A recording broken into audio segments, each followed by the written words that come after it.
ایک بزرگ تھے شاہ بقیُدین ابن مخلد، وہ کہتے ہیں مجھے پتہ چلا کہ اس دور میں نبی کریم علیہ السلام کی حدیث جو سب سے بہترین پڑھاتے ہیں وہ امام احمد بن حنبل ہے۔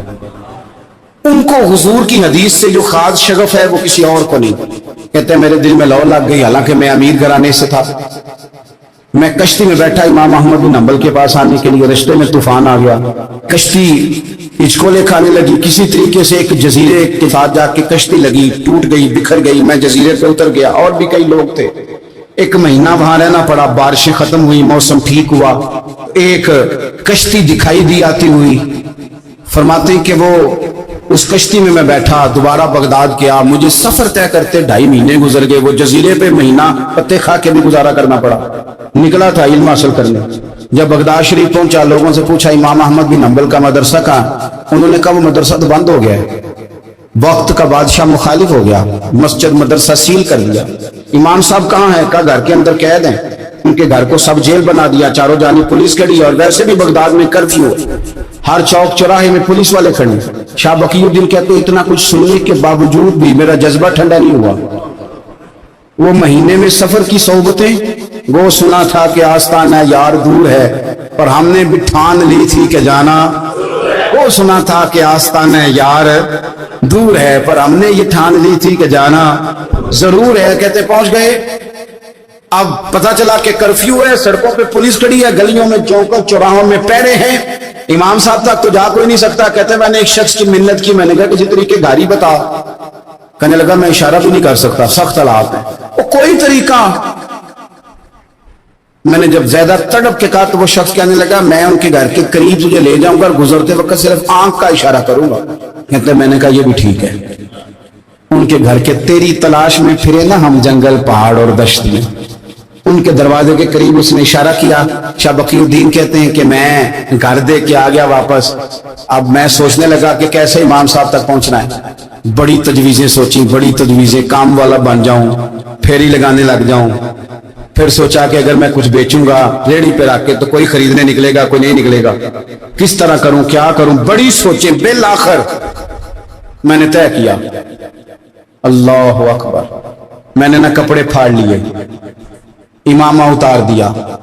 فرماتے ہیں کہ ایک پیالہ مٹی کا خرید کے گلے میں رسی سے باندھ لیا، اور امام احمد بن حنبل کی 3 گلیوں پیچھے میں نے دروازہ صدا لگانی شروع کی، فقیر ہوں، اللہ کے نام پہ لینے آیا ہوں۔ کہتے ہیں ایک ایک دینار مانگتے مانگتے مانگتے مانگتے آزم یار منون دکھاتا رسا کی پیز بٹائے۔ کہتے ہیں مانگتے مانگتے نا میں امام احمد بن حنبل کے دروازے تک آیا، امیر گھر کا بچہ تھا، بڑے پیسے جیب میں ہوتے تھے۔ امام کے دروازے پہ صدا لگائی، کوئی ہے اللہ کے نام پہ دینے والا؟ کہتے ہیں وہ نور بھرا دروازہ کھلا، ایک گورے مکھڑے والا، سفید داڑھی والا، سونے امامے والا، چمکدار آنکھیں، نورانی شباہت۔ کہتے امام احمد بن حنبل باہر آئے، اور جیسے ایک دینار میرے پیالے میں ڈالنے لگے تو میں نے ہاتھ چوم کے کہا سونیا تیرے قربان جاؤں، میں دینار لینے نہیں آیا، محمد عربی کی حدیثیں سننے آیا۔ کہتے امام کی بھی آنکھیں کھل گئی، کہنے لگے اس حال میں آزم یار مناؤن دی خاطر کی پیس بتائے کہ حضور کیا کرتا، یہی ایک طریقہ رہ گیا تھا، میں تو کہاں سے چلا ہوں، کہاں پہنچا ہوں، کیا کروں؟ امام صاحب فرمانے لگے پھر میں بھی بڑے دنوں سے پریشان تھا، کوئی سیکھنے والا نہیں مل رہا، تو مل گیا۔ کہنے لگا حضور میں روز آ جاؤں فقیر بن کے، آپ جتنا چاہیں 2 4 5 منٹ میں مجھے حدیثیں سنا دیں، میں اگلے دن یاد کر آیا کروں۔ کہتے 2 سال لگ گئے، شاگرد کہاں ملیں گے ایسے، کہاں مرید ملیں گے، گزر گیا دور۔ کہتے ہیں کہ میں نا ہر روز فقیر بن کے جاتا، 3 گلیاں پیچھے مانگنا شروع کرتا، کچھ حق نہ کرے، 2 سال دروازے پہ جاتا، آگے پیالہ کرتا، امام ایک دینار ڈالتے اور مصطفیٰ کی حدیثیں سناتے۔ کہتے ہیں حالات بدل گئے، 2 سال کے بعد حکومت بدل گئی، امام کا مدرسہ بحال ہو گیا، رش ہو گیا۔ بادشاہ بڑا عقیدت مند تھا، جو نیا آیا اس نے بڑا کر کے ادارہ بنا کے دیا۔ جس دن میں گیا تو رش لگا ہوا تھا۔ کہتے ہیں حالات بدلے تو ہم نے بھی کپڑے بدلے، ہم نے بھی دوبارہ سے دستار باندھی، اور کہتے ہیں بڑے لوگ بیٹھے ہوئے تھے، میں جب داخل ہوا نا تو امام اٹھ کے کھڑے ہوئے۔ آپ فرمانے لگے پتر ادھر آ، تو آگے آ کے بیٹھ، لوگ دین سیکھنے آتے ہیں، تو فقیر بن کے مانگنے آیا تھا۔ اور میں بھی باقیوں کو پڑھایا کرتا تھا, تجھے میں دیا کرتا تھا, اور اب باقی پڑھا کریں گے, تجھے دیا جائے گا, اور آج تجھے سینے سے نکال کے دیا کروں گا. زمانے بدل گئے, حالات بدل گئے, وہ شخص چلا گیا, کون حکمران تھا کون نہیں تھا, لیکن استاد شاگرد کے ادب کی داستان قیامت تک باقی رہے گا. یہ قیامت, جب طبیعتوں میں احترام ہوتا ہے, جب ادب ہوتا ہے. آپ کو پتہ ہے نبی پاک صلی اللہ علیہ وسلم کو یہ ادب کتنا پیارا ہے. نبی پاک علیہ السلام اس احترام کے جذبے کو کتنا پسند کرتے ہیں. اللہ کے پیارے رسول صلی اللہ تعالی علیہ وسلم اس جذبہ احترام سے کتنے راضی ہوتے ہیں. حضور کس قدر زیادہ چاہتے ہیں کہ میری امت ادب والی بنے. نبی پاک علیہ السلام ادب والے لوگوں کے بارے میں اتنے راضی ہیں, اتنے راضی ہیں, اتنے خوش ہیں, حضور اتنا نوازتے ہیں. میں نے یہ حدیث پڑھی تو یوں لگا کہ جیسے روح وجد کرنے لگی ہے. بہقی میں امام بہقی نے لکھی ہے, اللہ کے پیارے رسول علیہ السلام فرماتے ہیں, جو چھوٹے پر شفقت کرے اور بڑے کا احترام کرے, اللہ اسے جنت میں میری سنگت عطا فرمائے گا. یہ میرے قرب کا ذریعہ ہے, یہ چیز میرا قرب ملے گا. شرط یہ ہے کہ ادب والے بن کے آؤ, احترام والے بن کے آؤ. کبھی بھی سوء ادب نہ کریں, کبھی کسی مقام پر بے ادبی نہ کریں. آپ اپنا ذائقہ کبھی تبدیل نہ کریں. امام احمد بن حنبل کے دیکھا وضو کر رہے تھے, ایک شخص کہتا ہے میں نے ساری زندگی گناہوں میں گزار دی تھی. تو امام صاحب نا وضو کر رہے تھے جھیل پر بیٹھ کے. تو جھیل اس طرح ہوتی ہے, پہاڑ ہیں, اوپر کو پانی نیچے آ رہا ہے. تو کہتے ہیں امام صاحب نیچے بیٹھ کے وضو کر رہے تھے, تو میں اوپر بیٹھ کے نا وضو کر رہا تھا یا پانی پی رہا تھا. تو میں نے دیکھا کتنے بڑے امام نیچے. کہتے میں نا میرے دل میں خیال ہے یار میں ساری زندگی غلط کاموں میں گزاری ہے, پر جو بھی ہے یہ رسول اللہ کے دین کے عالم ہے. کہتے ہیں وہ حضور کے دین کی عزت کرنے کے لیے میں اوپر سے اٹھا آ کے نا, تو میں تھوڑا پیچھے جا کے نیچے بیٹھ گیا. جو میری حاجت تھی, پانی پینا تھا یا منہ دھونا تھا, میں وہ کرنے لگا. کہتے ہیں امام صاحب نے بھی نظر میری طرف دیکھی, پتہ نہیں انہوں نے کیا دعا دی کہ رب نے مجھے توبہ کی توفیق عطا فرمایا.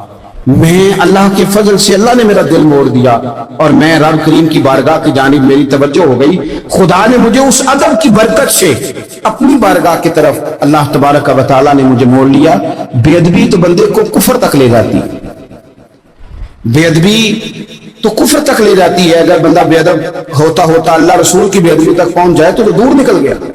لیکن یہاں باقاعدہ بے ادبی کو پروموٹ کیا جا رہا ہے. کبھی بھی بے ادب نہ بنے, ادب والے رہیں, ادب والے بن کے جئیں, ادب والے بن کے دنیا سے جائیں.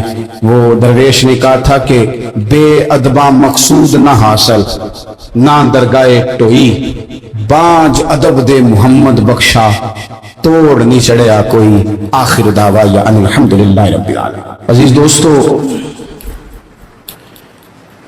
کچھ چیزیں ایسی ہوتی ہیں جن کی معاشرے کے اندر ضرورت ہمیشہ موجود رہتی ہے.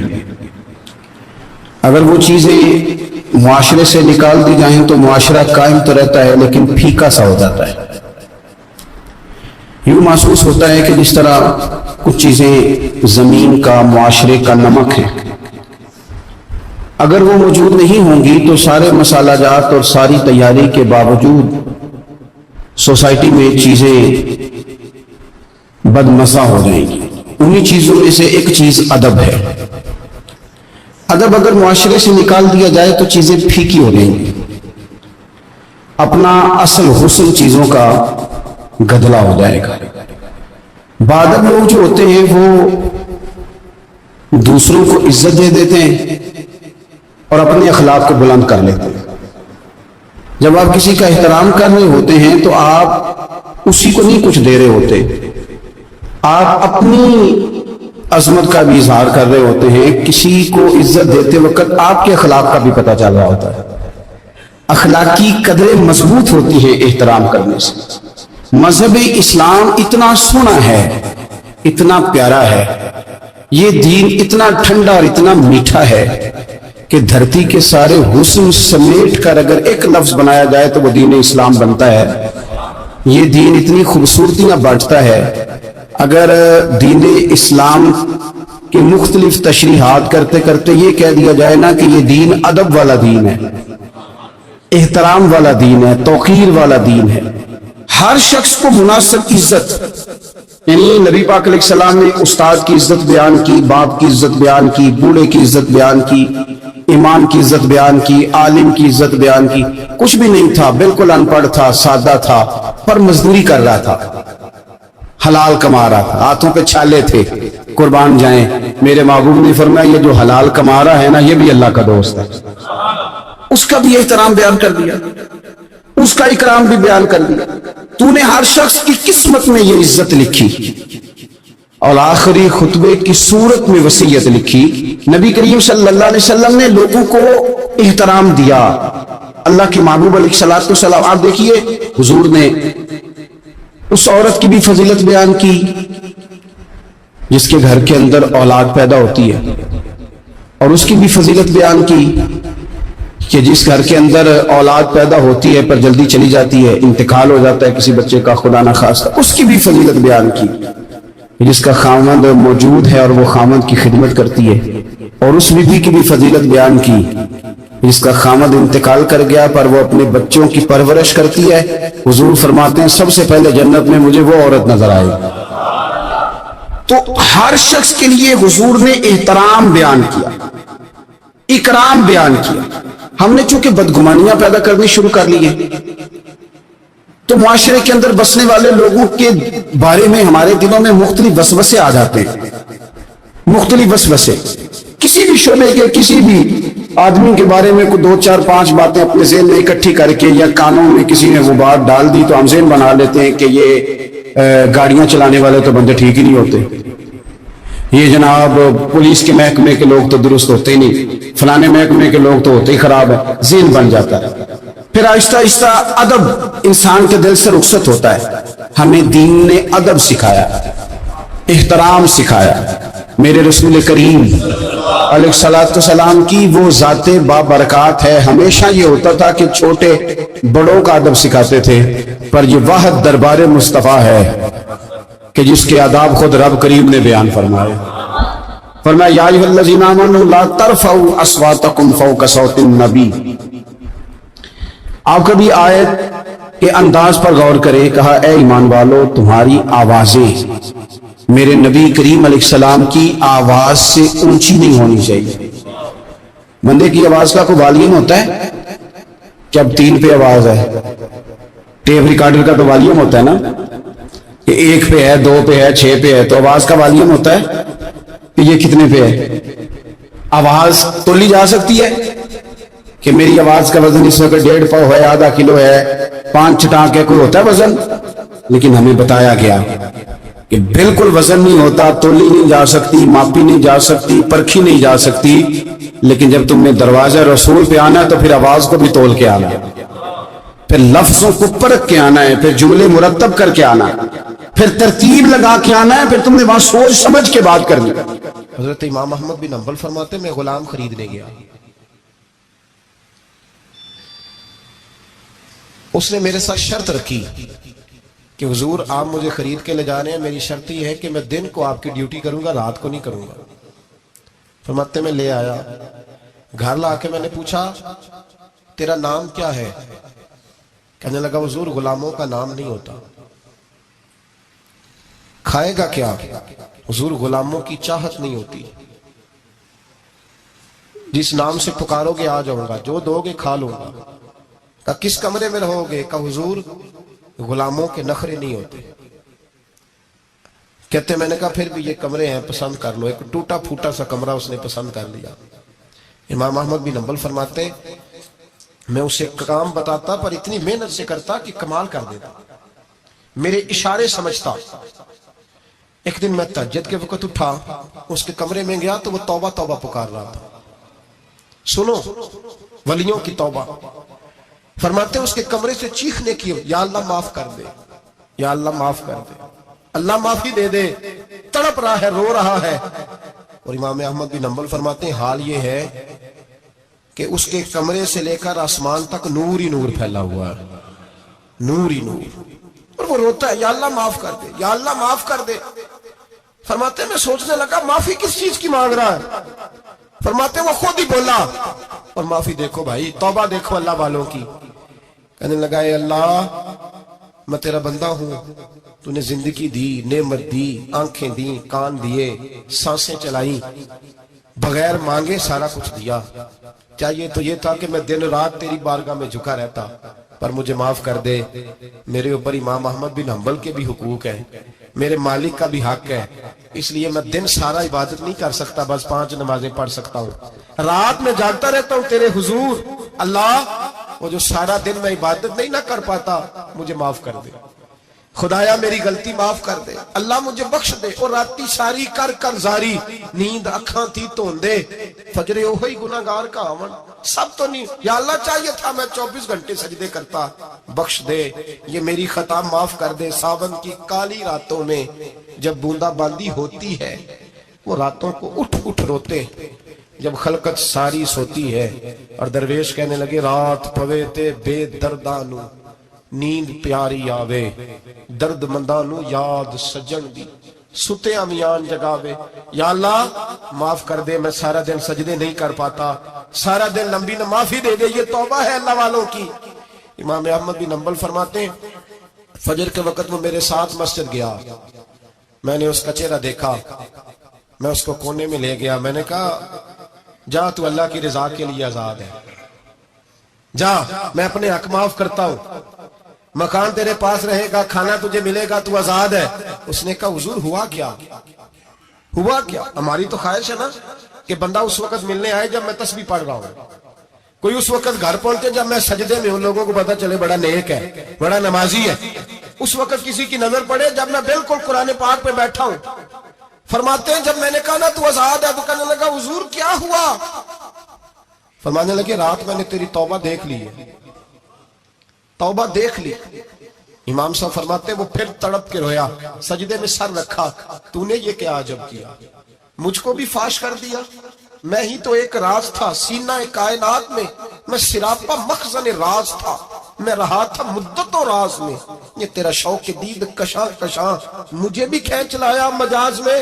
اے اللہ پردہ ہی کھول دیا ہے تو نے، یہ عبادتیں، یہ توبہ، یہ ریاضتیں، یہ تیرا میرا راز تھا، اللہ تو نے پردے ہی کھول دیے، مہربانی کر مجھے پردہ پوشی عطا فرما، اللہ معاف کر دے، مجھے پردہ پوشی عطا کر۔ حضرت امام احمد بن حنبل فرماتے ہیں سجدے میں اس نے بلند آواز سے اللہ اکبر کہا، پھر وہ گرا، اس کی روح پرواز کر گئی، پرواز کر گئی، چلا گیا، رخصت ہو گیا۔ یہ عاشق کا جنازہ ہے، ذرا دھوم سے نکلے، محبوب کی گلیوں سے ذرا گھوم کے نکلے۔ او بھائی اس بات پہ بھی توبہ ہے کہ یا اللہ میں سارا دن نفل نہیں پڑھی، یہ اللہ کے ولیوں کی توبہ ہے، سارا کچھ کر کرا کے نا، سارا کچھ کر کرا کے پھر بھی معافی، ڈیوٹیاں کر کے ساری پھر بھی معافی، یا اللہ معاف کر دے، سارا دن عبادت کر کے پھر بھی اللہ بخش دے۔ وہ نیکوکار ہونے کے باوجود توبہ کرتے ہیں، یہاں گناہگار ڈٹے ہوئے، ڈٹ گئے۔ توبہ بندے کو اللہ کے قریب کر دیتی ہے۔ ہم لوگ کہتے ہیں گناہ ہوں گے تو توبہ کریں گے نا، اور ہمارے زمانے میں تو گناہگار ہے ہی نہیں، سارے نیکوکار ہیں، اللہ ماشاءاللہ۔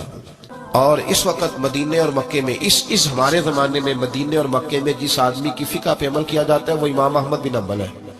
گویا اس وقت بھی مکے اور مدینے میں جن کا فتویٰ چلتا ہے وہ امام احمد بن حنبل ہے۔ بہت بڑے امام تھے، مسند امام احمد بن حنبل 14 جلدوں میں میرے پاس ان کی حدیث کی کتاب ہے۔ کیا بات تھی اس شخص کی، بہت بڑے امام تھے، لاکھوں حدیثیں زبانی یاد تھی، اور بغداد سارا ان سے فتوے لیتا تھا۔ امام صاحب سے کسی نے پوچھا حضور کبھی پریشان بھی ہوئے فتویٰ دیتے؟ فرمانے لگے ایک بی بی آئی تھی مسئلہ پوچھنے، بڑا پریشان کر گئی، ایک بی بی مسئلہ پوچھنے آئی، بڑا پریشان کر گئی۔ لوگوں نے کہا حضور بی بی؟ فرمانے لگے میں نے گھر کے اندر جگہ بنائی ہوئی تھی، ایک پردہ لٹکتا تھا، اس طرف میں بیٹھتا تھا، اس طرف اگر کوئی عورت مسئلہ پوچھنے آتی تو پردے کے اس پار بیٹھ کے وہ بات کرتی۔ روٹین میں عورتیں طلاق کے مسائل، گھر کے چھوٹے موٹے جو جھگڑے ہوتے تھے ان پر سوالات پوچھتی تھی، میرے خاوند نے مجھے یوں کہہ دیا ہے تو اس کا کیا حال ہے؟ تو میرے بیٹے نے مجھے آ کے بتایا کہ ایک بوڑھی عورت آئی ہے باہر مسئلہ پوچھنے، توجہ کرنا ذرا بات پر، اور خاص غور کرنا کہ عرض کرنے لگا ہوں۔ فرماتے میرے بیٹے نے بتایا کہ ابا جی بوڑھی سی عورت ہے، وہ کہتی ہے میں نے امام صاحب سے سوال پوچھنا ہے۔ فرماتے پردے کے پیچھے بٹھایا، میں بھی بیٹھ گیا، تو بی بی آئی اور جچے تلے لفظوں میں فٹافٹ اس نے بات شروع کر دی۔ عورت کو حکم ہے غیر محرم سے بات کرے تو میٹھے انداز میں نہ کرے،